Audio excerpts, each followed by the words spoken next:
you imagine? Jesus. Okay, we're good. We're good? Okay, does anyone need a drink or anything? Every so often it's gonna be, no, damn it! Do you want to get the singing out of your system now? No. Then energy walks through. Table people talk about stuff. That did not have the impact I wanted to. Can you imagine? I knew that was going to happen! It was just a joke. Okay, we snapped it. Hi everybody! On in my mind, gotta get right to the point. Hi everybody, welcome to episode 38 of Nights at the Round Table. Today we are discussing the 2007 Disney film Meet the Robinsons. This is an animated film in which a young orphan boy is abducted on a time-traveling adventure because of an invention that he made. I think that's a decent summary without giving too much away. Yeah. General impressions of the movie is what we're going to start off with, and just because there's only two of us today, you're going first. I figured that. That was a good summary, because I wasn't sure how you were going to go about that. And I didn't even write that down. Awesome. Ad-lib for the win. Alright. This is the first time I've watched this movie ever. I hadn't even heard of it before it got picked out of the pile and everybody else is at Pop Expo. So I hope you guys are having fun. Anyways, yeah, exactly. I've sent my minions. I had fun with this movie. As with a lot of Disney movies, I just have fun with them. They're hard for me to sit down and not enjoy, or like I don't really pick them apart too much because they're just fun, kid-like movies. I mean, barring Pirates, but well, even then. Yeah, exactly. But yeah, no, there was. It was great. I got to the end of the movie, I'm like, that was actually really entertaining. I don't really have anything bad to say about it, per se. Like, it's just that's that. Yeah, this was a really fun, really cute movie. I really did enjoy it, though I made the mistake of watching it after having gone seen Big Hero 6, and so on the comparison level, it does not compare. I did find that this movie for very young kids would have been spectacular, with some jokes thrown in there for the adults to get, which is always nice, thank you for that. But for any of the slightly older kids, I don't think it was sophisticated enough to really hold their attention, if that makes any sense whatsoever. It was still really fun, and I really did enjoy it. But yeah. Yeah. I think if there was a particular issue that I could have had with the movie was when you deal with the subject of time traveling, you do adjust the world. If you know about the stuff you learned in the future and you go back to your time frame, then it sets the entire course off. And it's something that not a lot of people know how to research or accurately work with. Yeah, I'm glad I'm not the only one. I know, because watching this movie, it felt like such a Grinch. I'm like, no. But it's a kid's movie, so you can't really hold it to the same standard, but at the same time, even if they had made the differences between the two futures just slight, that would have been way better, I think, for me. And that's what I mean by it lacked the sophistication that I think a lot of animated movies have now. Yeah, that's true. Which is why I think that for a very young audience, like maybe 4 to 6, this would be a great movie. But if any 8-year-old was like me at 8, they would not have had as much fun with it. Mm-hmm. Yeah. I mean, and they don't even necessarily, his machine, it doesn't really tell you if you forget what you learned in the future, because he went back and the only sort of indication you get that he might not have retained the knowledge per se, but he kind of does, was when he's like, Cecile, like his grandmother, and I was like, okay, so maybe he doesn't remember, but then he goes back for the baseball for Goob, and I was like, that's really sweet, that's very touching that he did that so that this wouldn't happen again, but it does alter the course. Yeah, but yes, because if it didn't happen again, then he wouldn't have had the adventure, and then he wouldn't have remembered anything. Exactly, and that's the problem when you're dealing with time traveling. Even if you play some people with Dungeons and Dragons will run games where they'll do a time traveling thing and there's a lot of restrictions that anything can change the course, and so I guess because it's a Disney movie, I mean, you can only do so much without being like confusing the kids, Yeah, or also being a complete stick in the mud, which was me this morning watching this movie. I was just like, that annoys me. Yeah, but it was a good movie. It was fun. It was entertaining, and the T-Rex. Yes! Made me happy. The T-Rex. Even though,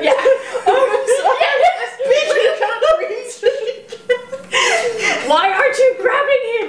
I just can't do it because and then it's the repeat of the, I don't know how well this plan has been thought out. Twice. Yeah. First with the frog, then with the T-Rex. So that was cute. The frogs. I loved the frogs. I love that the frogs were like the mafia. Yeah. I was like, this works so well. In the trunk you go. Yeah.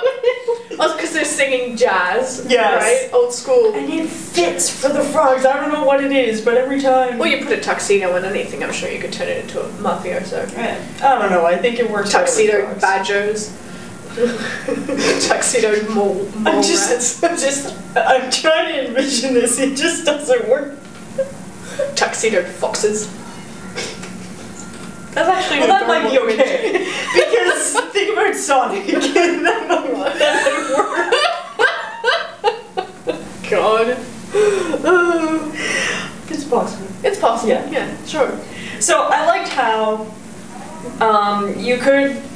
A lot of people could relate to this movie because you have Lewis, who is a huge science nerd, loves to invent things, and you can relate to him in the sense that he has his mind set on doing something and he focuses so much on it that he ignores everything else. And I think that is something that all of us do at some point in our life, is we come across something that really, really interests us, and then we forget about everything else in the world. And so you can just work with the idea, even if you're not a science person, you can relate to Lewis's character very well, and I liked that. I liked that Lewis's character was not, it was not your typical hero. Yeah. I liked that he had glasses. Mm-hmm. I liked that he was, sort of the spiky hair, had trouble fitting in, was not getting adopted. And he did the math. Yeah. Counting this is 124, I think it was. Yeah, interviews and they're not gonna adopt me. And then she's like, well, it's not that much, and he just turns the box and points. Yeah, so I liked that he wasn't your typical hero, which Disney does very well. Taking even their superheroes aren't typical. Speaking of, well, that was Pixar though, wasn't it? The Incredibles. I think so. Yeah. Now, interesting. This was the first movie that was released under the Walt Disney Animation Studios after the renewal of the contract with Pixar actually fell through. So they had to do some kind of distinguishing avenue apart from Pixar, and this was the first movie that came out of that. Oh, was it? Yeah. Oh, okay. Yeah, and the same year, it actually, one of my trivia points is this was the 4th grossing animated film that year. The other ones were Ratatouille, which I did see and loved, Shrek the Third, which was, and Simpsons the movie, so if you like The Simpsons, there you go. It was the 3rd grossing. Oh my god, was it? Of animated. That's not of the year. Okay. That's just animated films. Don't worry. Yeah. Okay, I didn't know that this was Disney Animation's first attempt. Yeah, outside of Pixar. Outside of Pixar. Well, yeah. So it was good. Yeah, it was good. It was fun. I loved the jokes that they threw in specifically for the adults. That were so adult that most even semi-sophisticated kids wouldn't get, like the Tom Selleck reference. Yes. Yeah. That was the first point. Apparently Tom Selleck did the voice for the dad. Oh, did he? Yeah. Aww. It was awesome. Actually, that's quite cute. I like that. I like that a lot. That's a nice in-joke. Yeah. I didn't realize it until I read him in the trivia bits. Yeah. Oh, that's cool. I had a point. After Tom Selleck? Yes, after Tom Selleck. It was very funny. Whatever your point was. Yes, it was hilarious. Yeah, there were plenty of jokes for older kids. That's my point.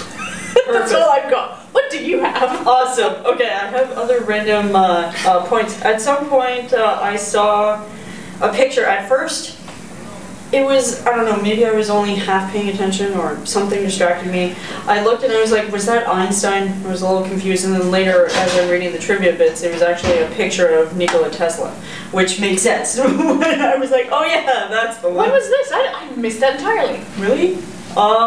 It's in his room, I think. On the desk. Or just on the wall, like behind the desk. In the orphanage? Oh, I missed that. Damn. Should have paid more attention. Yes, exactly. Well, I liked, actually the signage in the movie was quite brilliant, because there was the one just as the sun tosses him onto the spaceship. There's like 2 billboard signs. I'm trying to remember. Oh, the only sign that I remember seeing was the name of the city, which was Todayland, which cracked me up. That was pretty funny. Yeah, that was pretty funny. Welcome to Todayland. Okay. Shoot, I forgot what that was. It was like something about the future, or something about the reading the mind machine or something that was right on the billboard right there. Damn it, I'll have to go look that up again. Moving on. So that was a non-point. I'm sorry. So the movie is actually based on a book called A Day with Wilbur Robinson, which was written by William Joyce. Now, it's kind of important because the school that Lewis goes to is actually called the Joyce Williams Elementary School, which was a nice, tip to the author, which I thought was kind of cute because I love it when they do that. Yeah. Yeah, exactly. That little. Yeah, those little nods, they're nice. Yes. I do like the message of this movie, which is extremely obvious to anyone with functioning brain, because they sort of slam it in your face at every possible opportunity. But it's essentially don't give up, and that failure isn't the end of the world, and that success can only come from many, many failures. Mm-hmm. So I should be very successful sometime soon.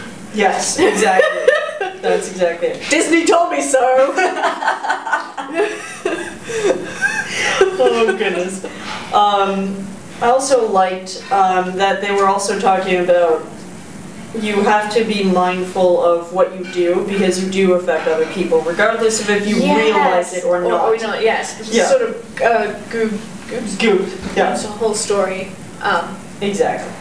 Yeah. And I liked that for a villain he wasn't an especially good villain. No, he was a dummy. And it was yes. And it was the hat that had. I love the hat. The hat is evil, but I love the hat. Because he's like sliding down with the signs. Do this, do this, do this as the window is coming. Don't panic! And then he's like, so how do you turn this on? Well, you see, well, it's a funny thing. And he doesn't even know how to turn the machine on. I'm like, you really need to know what the hell you're doing before you steal something you're gonna pitch to a big multi-million-dollar company. To be fair, it was Doris's plan. Yes. As you find out later. I love that the hat's name is Doris. Yes. That's just a she for a bowler hat. It's funny. Yeah, well, my grandmother's name was Doris, actually. Is that good or bad? No, it's good. She was an awesome lady. It's just that the name Doris, I always think of my grandmother, who was a slightly sassy but kind lady, and then Doris is this maniacal bowler hat who's really awful. That has legs. That was creepy. Cool. Yeah. Yes. But creepy. And like the mini Doris. Yes. And all of them. They're taking you can't do that. Yes. Oh my god, that'll make no sense until you watch it. Yeah. Spoiler alert, there's a Hatageddon. That is brilliant. Yes, brilliant. I'll but okay, so the last sort of, I think it's my last point, second last point. Stephen J. Anderson, the guy who directed the film, he read the screenplay, and then he really liked the idea of the movie and decided he would direct it, so he did. And what's important about that is he was adopted when he was a child, which is why he wanted to direct this movie, because it was talking about how do you feel, what do you go through when you are adopted, especially if you're older. If you're adopted right from birth, it's not necessarily the same thing. I mean, you do well, the question process it later. is completely different too. Yeah. I mean, you don't have all those interviews just to have parents saying, "Oh, no, we won't take this one." Like you're a purse or something. Exactly. Yeah, I can't imagine how awful that would be. Yeah, it is an interesting process. But I just liked how he looked at the story and was like, I want to be a part of that and talk about that through the movie. And especially through a Disney movie, you can reach younger people. When I was in adult high school, there was a woman who was in the class who she had brought out pictures and was like, see, this looks like a normal family to you. Is there anything wrong with this family? And then her topic, of course, was adoption. She's like, well, many of you don't know that I was adopted. And so then she was talking about wanting to go find her original birth parents and what they felt and what they went through, and it's an adjustment for both parties, especially if you know that you've been adopted. So I liked that he decided to hop on board with that and address it to an audience that is younger so that they don't feel necessarily left out, because when you're younger you start to question, well, my parents hate me and they left me. And so I thought that was a really good thing. And there's also the representation issue, right? Representation matters. So if you don't see yourself in the media, then you feel even more of an outsider than normal. And that's, I like that these movies are so inclusive that way. Yeah, exactly. And the last point I had was Bowler Hat Guy was originally offered to Jim Carrey, who had also been offered to do the role for the number 23. And I've seen the number 23, and that was a really creepy movie, but he took that role instead of this role, so it was kind of interesting. Yeah, Gru annoyed me a little, merely because it was so obvious Disney villain. Does that make any sense? Yeah. Like from the way he walked, to the way he dressed, to the way he talked, all of his mannerisms. And I know it was because in the film he was trying to be the villain, and he even says it at one point, like, this is not the way a villain dresses, or something like that. Yeah. But it still grated on me because you can't always tell who the villains are in life, and I think it's underestimating your audience when you make the villain so freaking obvious. Yeah. So that and the time travel thing, which makes me feel like a horrible person because it's a kids movie, so you can't really pick it apart too much. Exactly. That's why I kind of set it aside and went, you know what, I don't really have a lot to necessarily complain about per se. I mean, there are things that, if done differently, would have been better. But I'm not going to say that they were done. I have to say the lack of sophistication does bother me when it comes to books for children and films for children. Because children are a lot smarter than people give them credit for, and they can understand a whole lot more, and I think dumbing it down does them no favours. Yeah. Do you have any final thoughts before we move on to the star rating? The star, yes! I think everybody should still watch the movie because it does address the ideas of adoption. And it's fun. It's definitely not the greatest movie on the planet, but it's a fun movie. It's Disney. You're supposed to have fun. That's it. You suck! I didn't have as much fun on this movie as I have had watching other animated movies. I did like the messages. The most English, hard. Most especially the one about not giving up, that failure isn't the end of the world and that it's just a stepping stone to success. I liked that the hero of the story was some nerdy kid with glasses. And there were some really, really funny moments for adults in this movie as well. Lots of nice little nods at you. The T-Rex will still make me the happiest person, because every time it's just like... And in my head, every time I want to giggle, it's going to be the T-Rex trying to grab a kid when there's a wall in the way. But yeah, it wasn't the best animated movie I've ever seen. And I think part of the mistake was watching a really good one before watching this one. So I'm giving it 3 out of 5 because it is enjoyable and it is fun. And if you're not such like a Grinch like I am, you would probably really like this movie. Did you give it a star rating? I don't remember. I know I didn't, but I gave it a 4. You gave it a 4? I gave it a 4. That's a really good endorsement. Well, before that, I was watching Looking for Group, which is the documentary about World of Warcraft. So I didn't have, like, my experience of right before watching this movie was not the same. Oh yeah, okay, So. fair enough. Alright, pick the next one. Fingers crossed. I know which one I want. This one. Oh damn, that's not the one I want. Yes, it is. Oh my god, yes! Yeah! Okay, so we're going to be watching The Golden Child in a fortnight. Thank you! We were actually just discussing this before the camera was rolling. I was really hoping this is the one that was going to be picked. Exciting. And it was, yeah. Nicely done. The Golden Child. Eddie Murphy, 1986. It's one of my favourite movies, so I'm definitely on this panel. Okay, thanks very much. If you want to join the conversation, leave a comment down below. Don't forget to like and subscribe. English. Learn Jesus. English. I doubt Jesus has much influence in this. Try again. Coffee. Don't forget to like and subscribe, and we're also on Facebook and Twitter. Thanks very much. Bye!